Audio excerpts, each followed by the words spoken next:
Padre Celestial, queremos darte gracias, Señor, por el privilegio que nos das de poder reunirnos esta mañana para poder cantarte, para poder alabarte, para poder reconocer que eres bueno. Y queremos rogarte, Señor, que en este momento que vamos a abrir tu palabra, tú puedas ayudarnos a entenderla y puedas ayudarnos a aplicar esos principios bíblicos a nuestra vida diaria. Oramos, Padre, en el nombre de Cristo Jesús. Amén. Tomen asiento, buenos días. En su Biblia, Génesis capítulo 6, por favor. Génesis capítulo 6. Y ahí tenemos el relato del Arca de Noé. El Arca de Noé es una historia que usualmente la escuchamos en escuela dominical. Es una historia que la relacionamos mucho con una historia bíblica que les contamos a los niños, y a veces no vemos las implicaciones que esta historia del Arca de Noé tiene para nosotros los adultos, para nosotros los creyentes de este tiempo. Lo vemos como algo lejano, como una historia interesante, pero no lo vemos como algo real, cotidiano, que puede afectar a mi vida en el día a día. Y la Biblia relata en el capítulo 6, desde el versículo 13, algunos principios importantes en torno al Arca de Noé.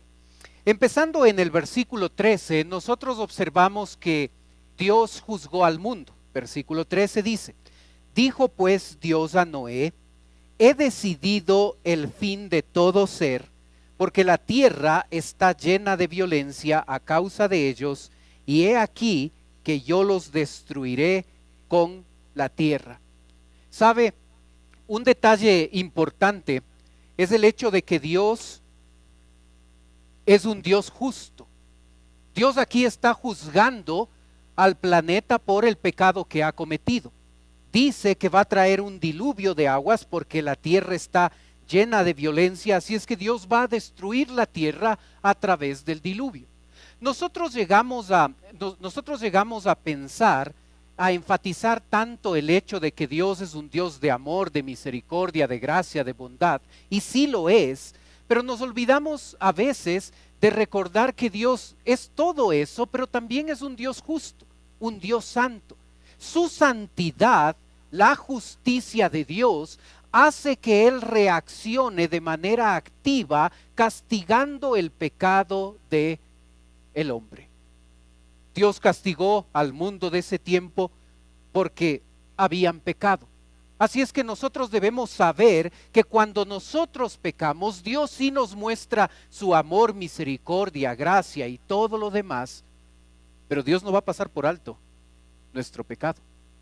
Dios va a juzgar el pecado que nosotros realicemos. En el momento o con el paso del tiempo, en un momento dado, nosotros vamos a recibir la retribución de los pecados que nosotros realizamos, porque Dios es un Dios justo. El Arca de Noé me recuerda a mí que Dios es un Dios justo y que no puedo pasar por alto, que no va a pasar Él por alto el pecado que nosotros cometemos, porque Él lo va a juzgar. Y voy a tener que cosechar las consecuencias de mi pecado. El Arca de Noé me recuerda el juicio de Dios. En el verso 14 tenemos una lista de 7 características del arca. Y usted puede ver en este cuadro en la pantalla las características que vamos a leer en un ratito. De madera de gofer, debía estar dividida en aposentos, debía ser cubierta con brea por dentro y por fuera, debía ser hecha con medidas exactas, debía tener una ventana pequeña cerca del techo, debía tener una puerta a un costado para poder entrar y salir, y debía tener 3 pisos. En el verso 14 en adelante, y léalo conmigo, va a encontrar estas 7 características. El texto dice: hazte un arca de madera de gofer. Harás aposentos en el arca y la calafatearás con brea por dentro y por fuera. Y de esta manera la harás: de 300 codos la longitud del arca, de 50 codos su anchura y de 30 codos su altura. Una ventana harás al arca y la acabarás a 1 codo de elevación por la parte de arriba, Y pondrás la puerta del arca a su lado, y la harás piso abajo, segundo y tercero. Y he aquí que yo, hasta ahí el versículo 16, y harás piso bajo, segundo y tercero. 7 características. La primera de ellas, el texto bíblico en el versículo 14 dice madera de gofer.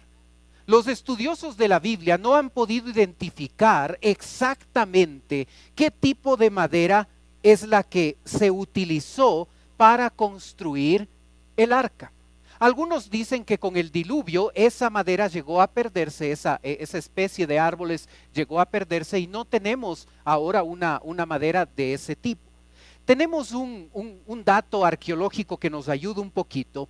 En el Museo de Antigüedades Bíblicas de Abadía, en Montserrat, se encuentra este trozo de madera que muchos creen que es la madera que se utilizó para construir el arca. Es interesante que en una anotación de la Biblia de Jerusalén, en una nota en el libro de Josué 2:1, se escribe que esta madera es la que se utilizó para construir el arca. De todas maneras no estamos seguros, pero tenemos 2 detalles, tanto en un museo como en una nota marginal en la Biblia de Jerusalén, que hablan que esta madera es la que se utilizó para construir el arca. El versículo 14 nos dice, harás aposentos en el arca. Es interesante que el arca fue dividida con aposentos, con una especie de cuartos a lo largo de los 3 pisos del arca, con el objetivo de clasificar tanto a los animales que se encontraban en el arca, como a todos los alimentos que se debía llevar para alimentar a estos animales y para alimentar también a Noé y su familia. Harás aposentos en el arca. Fue dividida por dentro, en esos 3 pisos fue dividido para poder agrupar de mejor manera los animales y el alimento que se llevaba. Y luego, al final del versículo 14, dice, y la calafatearás con brea por dentro y por fuera. Esta es la parte más importante del mensaje. Brea fue lo que se utilizó para calafatear el arca, es decir, para cubrir las rajaduras, los huecos que existían en la propia madera, se utilizó brea para eso. Eso no es lo importante, esto es lo importante. La palabra hebrea que se traduce brea ahí en su Biblia es la palabra capar. En casi todo el Antiguo Testamento, esta palabra, en vez de ser traducida brea, se traduce con la palabra expiación. Expiación, ¿qué significa? Expiar significa cubrir con sangre. Así como la brea protegía al arca en el juicio divino, la sangre de Cristo protege al creyente del juicio del pecado. Es importante, sumamente importante, que nosotros nos demos cuenta que el arca fue calafateada con brea, se utilizó brea, no simplemente para que el agua no entre en ese barco, sino para el arca de Noé convertirse en un símbolo de lo que Jesucristo va a hacer en la cruz de Calvario. Cuando usted llega a recibir a Jesucristo como Salvador, sus pecados se expían, es decir, Jesucristo muere en la cruz y ese sacrificio se hace aplicable a mi vida personal. Yo me convierto en una persona salva porque se realiza el acto de expiación. Así es que el arca de Noé es más que un barco. El arca de Noé es un símbolo de que a través de esa arca, toda la gente que ingresó al arca fue protegida del juicio de Dios a través del diluvio. Cuando yo recibo a Cristo como Salvador personal, esa decisión me salva del juicio. Un día va a venir Dios a arrebatarnos, justo antes de un juicio, del juicio de Dios. ¿Sabe por qué usted se salva del juicio si usted es un hijo de Dios? Porque usted está metido en el arca llamada Jesucristo. Por eso se salva. No nos salvamos porque somos buenos. La Biblia dice que ninguno es bueno. No nos salvamos porque tratamos de vivir de manera justa, porque la Biblia dice que todas nuestras justicias son como trapo de inmundicia. El ser humano no puede hacer ni una sola acción buena que le dé como consecuencia el poder salvar su vida. La salvación no se encuentra en las obras que yo realizo, o en la asistencia a una iglesia, o en la lectura de la Biblia, o en la oración, o en tener una religión. La salvación se encuentra en una persona, y esa persona es Jesús. Y cuando yo acepto que no me puedo salvar a mí mismo y pongo mi fe en Él, simbólicamente estoy entrando al arca y protegiéndome del juicio de Dios. Dios juzgó al planeta con agua. Llegará un día cuando, si usted ha recibido a Cristo, será protegido del juicio de Dios, que no va a ser con agua, va a ser con fuego. La Biblia dice que fuego del cielo caerá para aniquilar a la gente que esté aquí, y las únicas personas que se salven de ese juicio se salvarán, no porque son buenos, no porque están haciendo algo bueno en su vida, sino porque un día tomaron la decisión de recibir a Cristo como Salvador personal, le creyeron a Dios y entraron en esa arca de protección, y por eso no serán juzgados. Cuando recuerda el arca de Noé, usted debe recordar que es la misma imagen de Jesucristo. Es la misma protección que uno llega a encontrar en Jesucristo del juicio de Dios. El arca fue eso para Noé, para su familia y para los animales que ingresaron ahí. Así es que la brea utilizada en el arca era más que brea, era un símbolo de la expiación, del perdón de pecados que Cristo obtendría cuando Él iba a morir en la cruz de Calvario. Cuarta característica del arca, versículo 15. Y de esta manera la harás: 300 codos la longitud del arca, de 50 codos su anchura, y de 30 codos su altura. Si usted coge una regla y mide su dedo más largo, desde su dedo más largo a su codo, usted va a encontrar que la medida que usted obtiene es alrededor de 45 centímetros.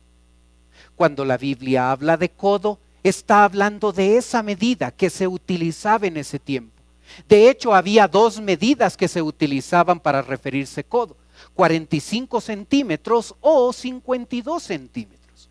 Entonces yo multiplico el valor que está ahí, 300 codos, 50 codos y 30 codos, y puedo saber exactamente cuál es el tamaño que el arca tenía. Observe la tabla.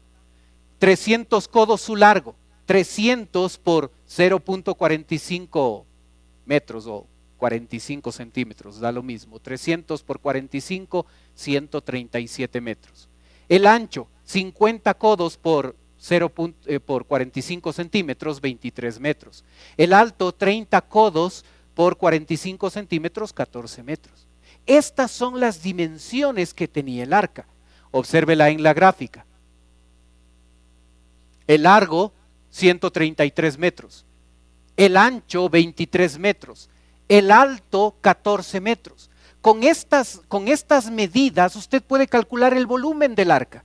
Y si usted no puede, pregúntele a su hijo de escuela, que él va a poder, porque él ya sabe esto, le enseñan. Si está en quinto o sexto, ya sabe. Toma esta información y podemos calcular el volumen del arca. 39.500 metros cúbicos era la capacidad del arca. El peso, 13.960 toneladas. La capacidad de carga actual, esto es una comparación con la capacidad de carga actual, la capacidad de carga del arca, 39.500 metros cúbicos, nos lleva a que el arca tenía una capacidad de 522 vagones de ganado de ferrocarril. Si el promedio de tamaño de un animal es una oveja, hay animales muy grandes, hay animales pequeños. Si tomamos la media, el tamaño de una oveja, en el arca podían entrar 125.280 animales. Era un barco enorme. En una de las gráficas, no sé si la puse, hay una comparación entre el arca y otro, aquí la tiene. Observe, Este es el tamaño del arca de Noé. Observe el tamaño de un avión 747, 231 pies. El arca tenía 450 pies. Observe el Titanic, 882 pies, el arca 450 pies. Así es que este barco era un poquito, la mitad del Titanic, un poquito más. Era un barco enorme. Así es que no es problema la cantidad de animales que había. No es problema que no hubo cupo para las personas que podían ingresar ahí, aunque solo 8 entraron. No había dificultad. El hombre no entró ahí por su desobediencia y por su pecado. No es que Noé les dijo, ¿saben qué? No hay cupo. No vengan. Hicieron tarde la fila, así es que ustedes se perdieron esto. No era el problema, no, el tamaño del arca no fue el problema. Hubo suficiente espacio para que pueda ingresar el hombre, pero por su pecado, el hombre prefirió no creerle a Dios que él iba a estar juzgando el planeta por el pecado que habían cometido, y pensaron una locura entrar a un barco cuando no llovía y cuando estaba hecho sobre tierra seca. ¿Se da cuenta? El arca debía ser hecha con dimensiones exactas. El versículo 16 nos muestra la quinta característica del arca. El texto dice: una ventana harás al arca y la acabarás a un codo de elevación por la parte de arriba. Cuando nosotros utilizamos gráficos como estos, un poco interesantes para entender cómo era el arca, nosotros vemos que en este dibujo hay un montón de ventanas. ¿Qué dice el texto? Una ventana. Y esa ventana la vas a construir tomando la medida desde la parte de arriba. Vas a medir desde arriba hacia abajo un codo. ¿Cuánto es un codo? 45 centímetros. Vas a medir 45 centímetros y vas a hacer una ventanita aquí. Una ventana, no 2, no 3, no 10, no 100, una ventana. El versículo 16 dice también: y pondrás la puerta del arca a su lado. Observa, a un lado del arca, una puerta para ingresar, para salir. Y luego el mismo versículo 16 al final dice: y le harás piso abajo, segundo y tercero. El arca, número 7 por favor. Esa es la puerta. ¿Cuánto tenía de alto el arca? 14 metros, dividido para 3 pisos, 4.6 metros. No se preocupe. 4.6 metros. Así es que el arca tenía 3 pisos donde almacenar alimento, animales. Y esta altura era 14 metros. Cada piso tenía una altura de casi 5 metros. 14 metros. Era alta, para que puedan entrar los animales sin ningún problema. ¿Se da cuenta? ¿Quiénes ingresaron al arca? ¿Quiénes no ingresaron al arca también? Observe el versículo 17, por favor. El texto dice: y he aquí que yo traigo un diluvio de aguas sobre la tierra para destruir toda carne. No alguna carne, no la mayoría de carne, toda carne. Toda carne en que haya espíritu de vida debajo del cielo, todo lo que hay en la tierra morirá. ¿Quiénes no ingresaron en el arca? Observe la frase debajo del cielo. El arca no es un sitio para proteger a los ángeles, ni a los demonios. Ellos no ingresaron en el arca. El juicio es para los que estaban debajo del cielo. Y también el mismo versículo 17 dice: todo lo que hay en la tierra, no en el agua, en la tierra. Los animales acuáticos no entraron en el arca, por favor. No entraron ni ángeles, no entraron ni demonios, no entraron ni animales acuáticos. Todos estos fueron excluidos del arca. ¿Quiénes sí entraron? Observe versículo 18. Mas estableceré mi pacto contigo y entrarás en el arca tú, es decir, Noé, tus hijos, 3 hijos, tu mujer y las mujeres de tus hijos contigo. Observa la palabra más al principio del versículo. Observa que esa palabra más no tiene tilde. Eso es significativo. Porque la palabra más, cuando habla de cantidad, es una palabra que siempre se tilda. ¿Cuándo no tildamos la palabra más? Cuando la puedo reemplazar con la palabra pero. Así es que el texto está diciendo, pero estableceré mi pacto contigo. El incrédulo no iba a entrar en el arca. Ellos ya tuvieron 120 años para escuchar a Noé predicarles la palabra, predicarles el mensaje de un juicio, y durante 120 años ellos no hicieron caso al mensaje de Noé, y terminó la gracia y empezó el juicio. Qué bondadoso nuestro Dios de esperar 120 años para que la gente se arrepiente y pueda entrar al arca. Pero ¿sabe qué? El arca, la gracia, un día termina. La paciencia de Dios para que el planeta reciba a Cristo continúa, y lo vemos. Jesucristo podría venir en cualquier momento y no lo hace por dar oportunidad a la gente a que se arrepienta y ponga su fe en Jesús. Pero un día la gracia terminará y empezará el juicio de Dios. Y yo te pregunto, amigo que nos acompañas, ¿cuánto tiempo tiene que esperar Dios por ti? ¿Cuánto tiempo ya te ha esperado Dios? ¿Cuánto tiempo necesitas todavía para llegar al punto de dejar de luchar contra Dios y decirle: Señor, aquí estoy, sálvame y perdóname? La gracia termina. Y si tú no te arrepientes a tiempo, no importa tu religión, no importa la iglesia a la que asistas, no importa la Biblia que uses, serás parte del juicio de Dios. Y si mueres sin recibir a Cristo, irás a un lugar que no está preparado para ti. Infierno. Un lugar real. No un cuento para asustar a los niños para que coman la sopa.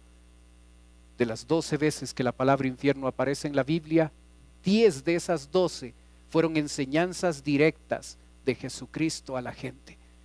El infierno no es creado para el hombre, es creado para Satanás y para los demonios. Pero aquella persona que por su testarudez permanece en su pecado y no llega a recibir a Cristo como Salvador personal, no entra en el arca de protección, lo que va a experimentar es el juicio de Dios. ¿Por qué no vienes a Cristo? ¿Cómo sabes que vas a vivir un día más? Niños mueren, jóvenes mueren, ancianos mueren. ¿Por qué no vienes a Cristo? ¿Por qué no le dices: Señor, yo necesito salvación, yo quiero protegerme del juicio? ¿Cuánto tiempo más Dios va a esperar por ti? En su gracia y misericordia, Dios esperó 120 años. Pero la gente era tan testaruda que quiso permanecer en su pecado, que solo 8 entraron, cuando en el arca había espacio para muchos más. ¿Cuánto más tiene que esperar Dios por ti? En el versículo 19, nosotros sabemos que entraron animales al arca y entraron de 2 en 2. Y eso no es exactamente lo que pasó. Así es que yo quiero que observe que en este versículo 19 en adelante se clasifican a los animales en 3 grupos, para que tú te des cuenta qué tipo de animal ingresó ahí en el arca. El versículo 19 dice: y de todo lo que vive de toda carne, 2 de cada especie meterás en el arca para que tengan vida contigo. Macho y hembra serán, de las aves según su especie y de las bestias según su especie, de todo reptil de la tierra según su especie, 2 de cada especie entrarán contigo para que tengan vida. Aquí se clasifica a los animales en 3 grupos. ¿Observaste? 2 de cada especie van a entrar al arca. Eso lo sabemos, es fácil. Observa una segunda clasificación. Capítulo 7 de Génesis, versículo 1. Dijo luego Jehová a Noé: entra tú y toda tu casa en el arca, porque a ti he visto justo delante de mí.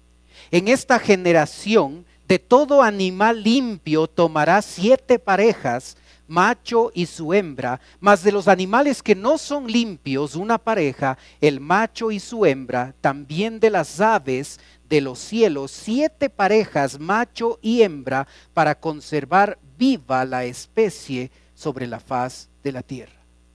¿Te das cuenta una nueva clasificación aquí? Animales limpios y animales no limpios. La Biblia en Levítico 20 dice, observa: por tanto vosotros haréis diferencia entre animal limpio e inmundo, y entre ave inmunda y limpia, y no contaminaréis vuestras personas con los animales, ni con las aves, ni con nada que se arrastra sobre la tierra, los cuales os he apartado por inmundos. Clasificación de animales limpios y animales no limpios. Observa el dibujo. Ese es el versículo que leímos. Animales limpios, uno de esos animales es la oveja, un animal no limpio es el cerdo. Levítico capítulo 11 te da la lista completa de animales. Si quieres leerlo y quieres anotarlo y quieres saber cuáles son animales limpios y cuáles son animales no limpios, te vas a dar cuenta. Entonces, no entraron solamente una pareja, 2 de cada uno, también se clasificó a los animales como animales limpios y animales no limpios, y de estos entró una parejita y de estos entraron 7. ¿Te das cuenta? Un tercer detalle en torno a los animales. Capítulo 7, versículo 14 en Génesis, por favor. Observa lo que dice.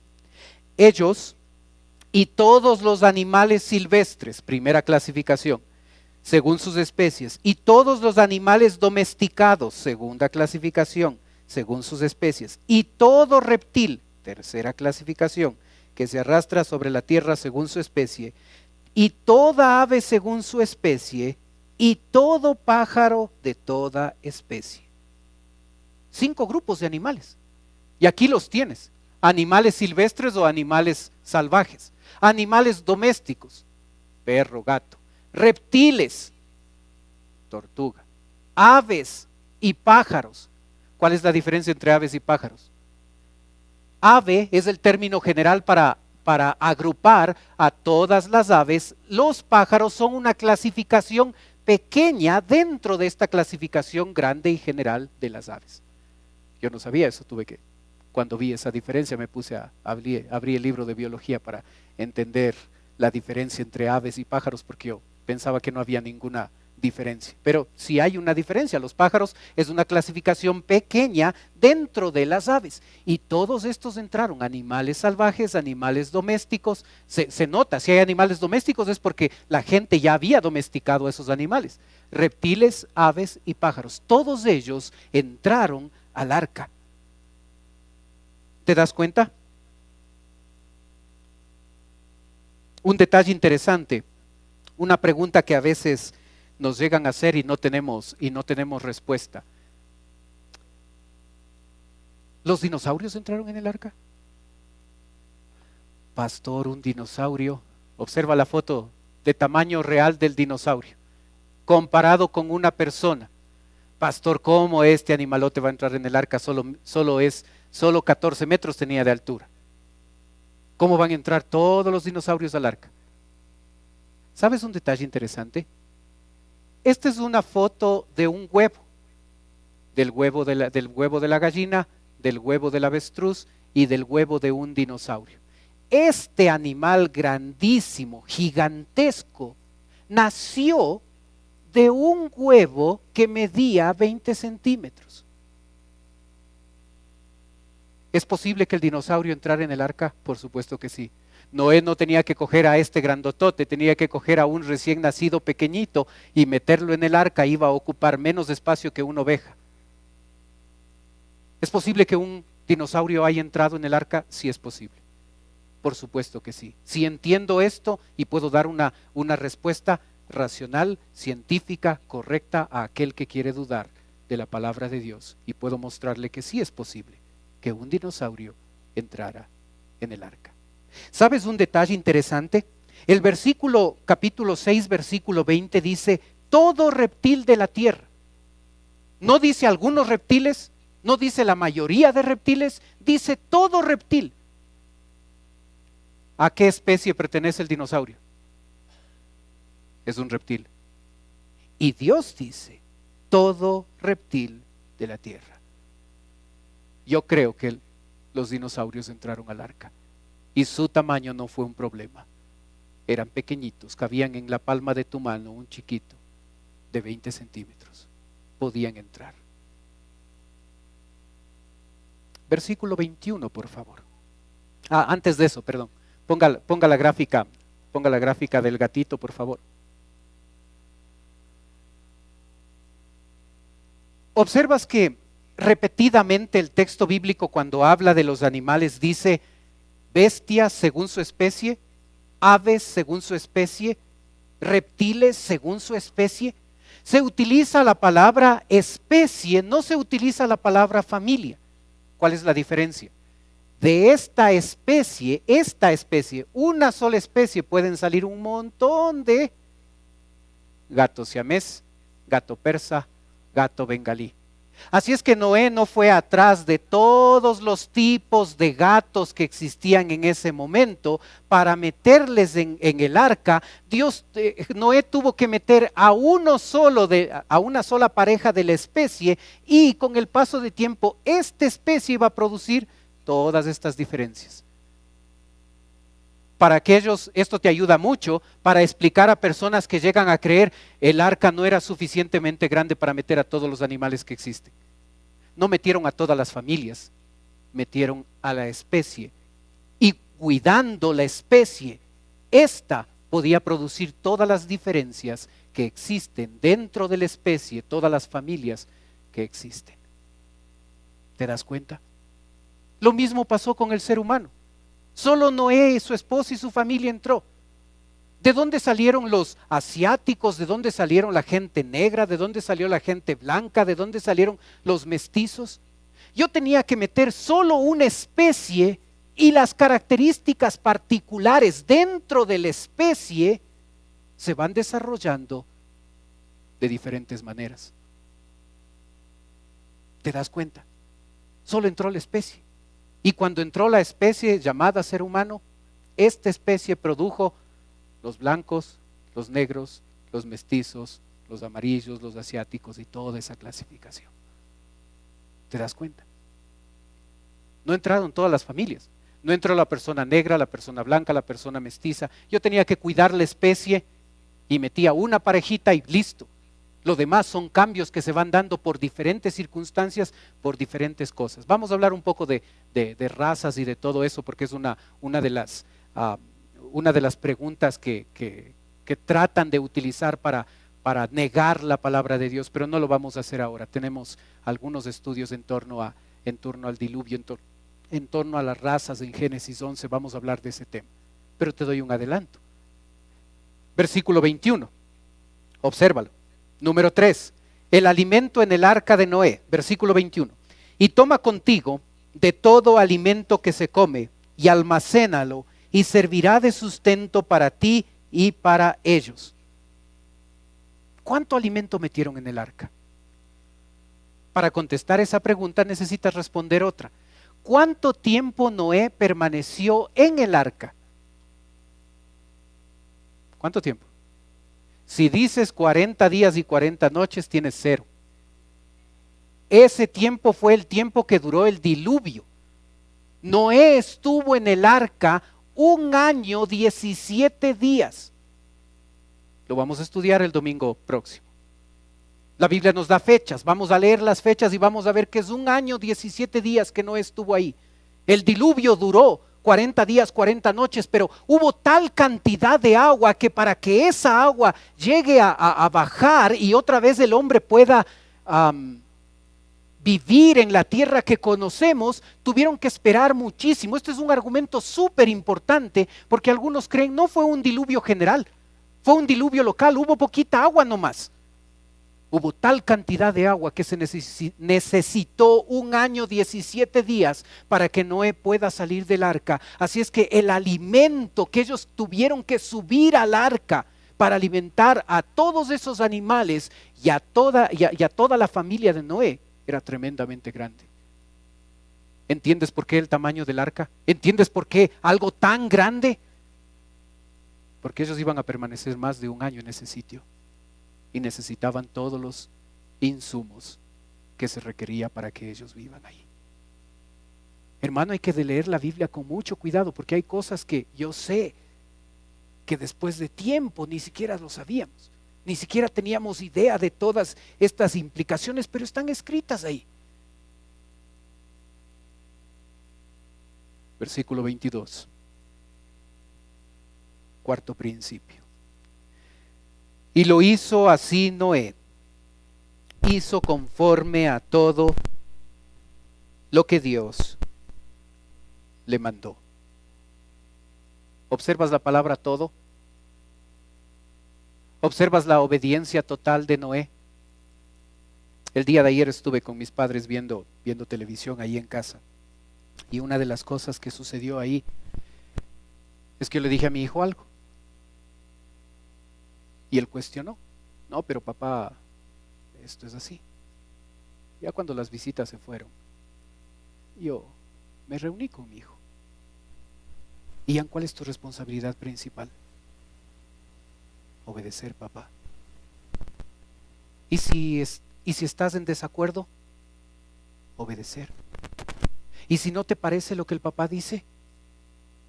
Obedecer. Y yo le dije algo a él. Y la idea de él era mucho mejor.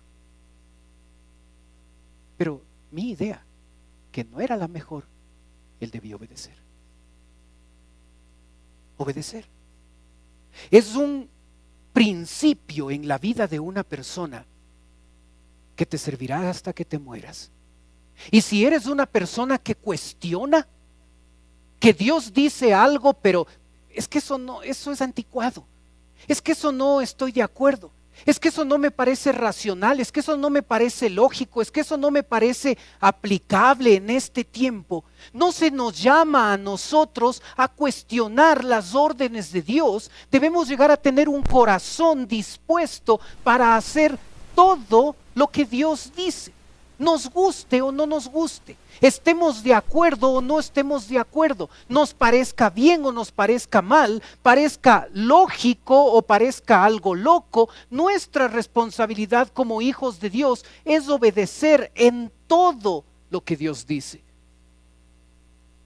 ¿Sabe por qué? Porque Él es más pilas que yo, porque Él es más sabio que yo, porque Él es más inteligente que yo, porque lo que Él me pide siempre va a ser mejor para mi vida. Y cuando me pongo como hijo en una posición donde cuestiono, donde no me parece, donde lo que me enseñan en la universidad no cuestiono, pero cuando me dicen algo de la Biblia, eso no es científico, eso es anticuado, eso no es cierto. Hermano, no se nos manda a cuestionar, se nos manda a obedecer. Y la obediencia de un hombre le salvó la vida. Y no solo a él, sino a su familia. ¿Cómo está tu obediencia con Dios? ¿Obedeces solo lo que te parece? ¿Solo lo que estás de acuerdo?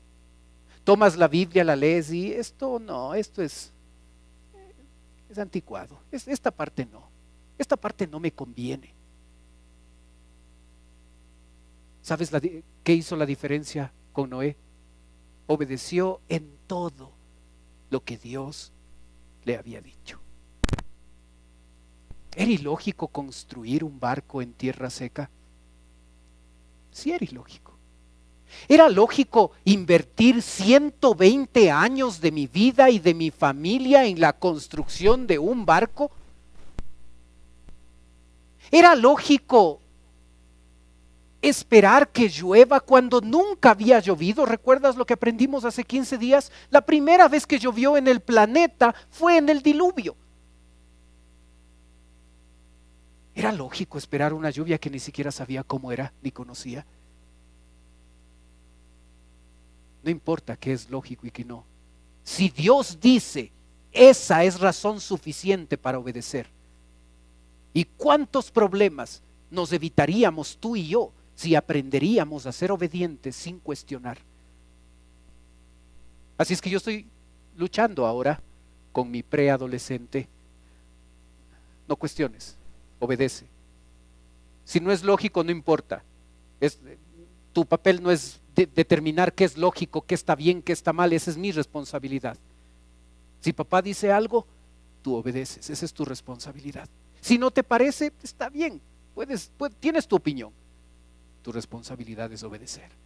Y nuestra responsabilidad como hijos de Dios es de dejar de cuestionar tanto a la santa palabra de Dios y empezar a obedecer lo que ella dice, porque nos va a ir bien, porque la obediencia de un hombre tuvo consecuencias tales que salvó a 7 personas más.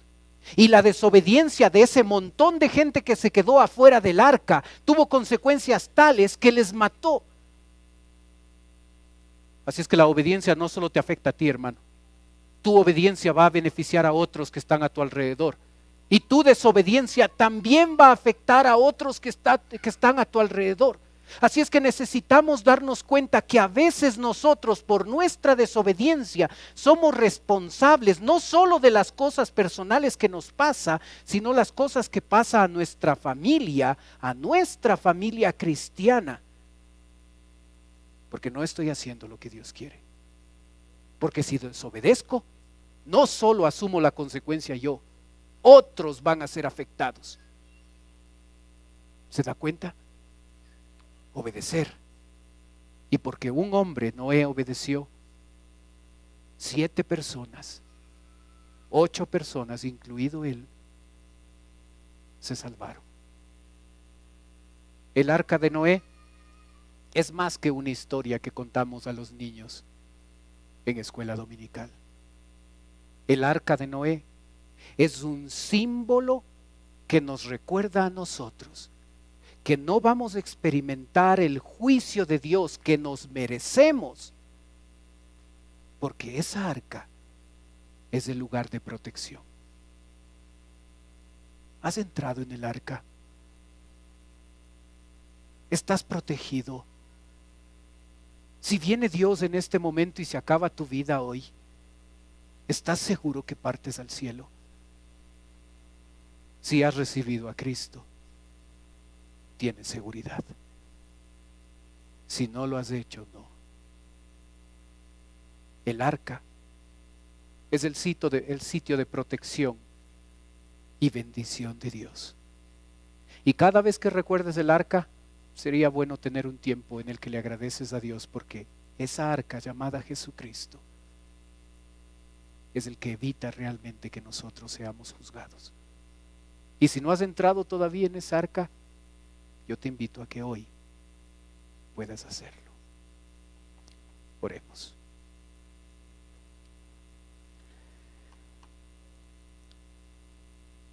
Padre Celestial,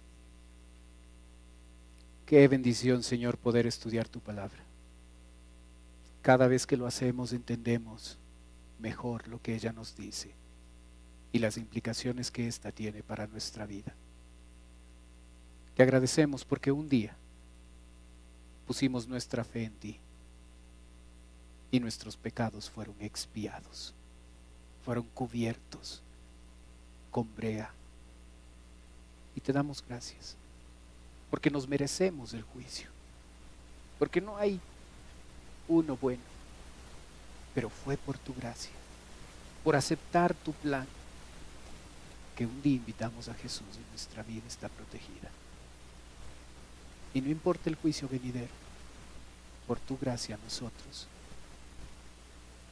estamos protegidos de Él. Padre, yo te ruego por mucha gente, algunos sentados aquí en la iglesia, que todavía no han tomado la decisión de recibir a Cristo, de entrar al arca de salvación y de bendición. Y yo te ruego, Padre, que tú obres en su vida y que ellos se den cuenta que no pueden postergar más tiempo esa decisión y que puedan decidir recibirte a Cristo hoy. Padre, un día volverás y cuando vuelvas vas a juzgar este planeta. Allí, en el momento del arrebatamiento. Y Padre, hay tanta gente conocida nuestra, familiares nuestros, compañeros de trabajo nuestros, que todavía no han recibido a Cristo. Y Padre, algunos de ellos no han recibido a Cristo porque nosotros no hemos abierto la boca y hemos dicho, en Cristo hay salvación. Y yo te pido, Padre, que entendamos la bendición que es para nosotros estar en ese lugar de bendición y de protección. Y que podamos dejar los pretextos a un lado y podamos compartir tu palabra con tanta gente que necesita saber que en ti hay protección y en ti hay salvación. Que digamos al mundo de Jesús. Que dejemos de cuestionar tanto tu palabra y en verdad podamos ser obedientes en todo lo que tú dices, aun cuando haya cosas que no nos parecen y que no estamos de acuerdo. Yo pido, Padre, tu bendición en la aplicación de tu palabra. Mientras usted mantiene sus ojos cerrados, por favor. Puede ser que esta mañana nos está visitando alguien que viene por primera vez. Y si usted viene por primera vez a nuestra iglesia y dice, pastor, yo quisiera que usted ore por mí. Mientras los demás tienen sus ojos cerrados, yo le pido que usted por un momentito pueda alzar su mano y volverla a bajar, solo yo estoy mirando. Y con eso me dice, vengo por primera vez, ore por mí. Gracias, gracias, veo sus manos. ¿Alguien más? Gracias, veo su mano. ¿Alguien más? ¿Sabe? Si usted no está seguro de su salvación, ahora que yo voy a orar por las personas que levantaron su mano en un ratito, quiero invitarle también a las personas que levantaron su mano, totalmente voluntario, no se sienta obligado a hacer esto, pero usted puede en este momento tomar sus cosas y si quiere hacerlo, venga, pase acá a la parte de abajo donde estoy yo. Los demás están teniendo sus ojos cerrados para que a usted no le dé recelo, no le dé vergüenza de pasar. Pero venga, queremos llevarle a otro sitio de la iglesia y queremos hablar un ratito con usted.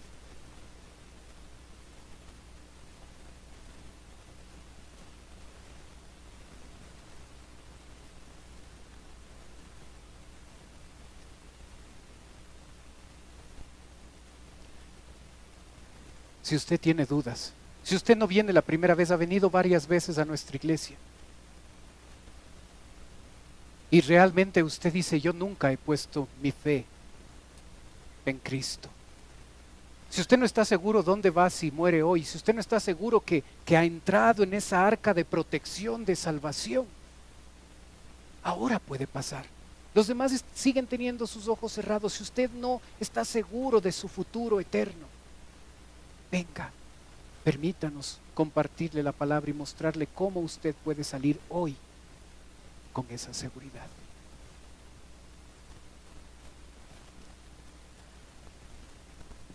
Padre Celestial, te rogamos por nosotros, tus hijos, que a veces tenemos tal habilidad para cuestionar tu palabra, tantos argumentos, tantos razonamientos, tantas ideas para cuestionar lo que tú dices, cuando lo que simplemente deberíamos hacer es obedecer en todo. Y yo te ruego que nos hagas como Noé, sin cuestionar, obedecer. Y su obediencia le bendijo.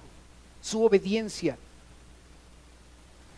la consecuencia de su obediencia, trajo sobre él y sobre su familia bendición. Gracias, Padre, por tu palabra. Oramos en el nombre de Cristo Jesús. Amén. Puestos de pie, cantemos, por favor. La mies es mucha y hay gran necesidad, y pocos obreros al campo van. Hoy muchos se pierden, viven sin dirección, vagan como ovejas sin pastor. Heme aquí, envíame a mí. Heme aquí, envíame a mí. Yo iré por aquellos que vagan sin ti. Envíame a mí, yo iré.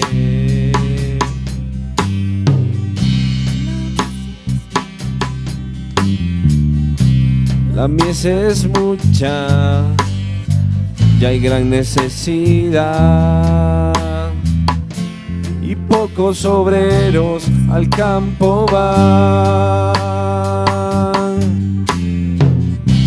Hoy muchos se pierden, viven sin dirección, vagan como ovejas sin pastor. Heme aquí, envíame a mí. Heme aquí, envíame a mí. Yo iré por aquellos que vagan sin ti. Heme aquí, envíame a mí. Heme aquí, envíame a mí. Yo iré por aquellos que vagan sin ti. Envíame a mí, yo iré. Yo espero que seamos nosotros los que le digamos a Dios: heme aquí. Hay tanta gente que necesita entrar al arca de protección y bendición, que necesita recibir a Cristo. Y nosotros, sus hijos, somos aquellos que tenemos el mensaje que puede cambiar sus vidas.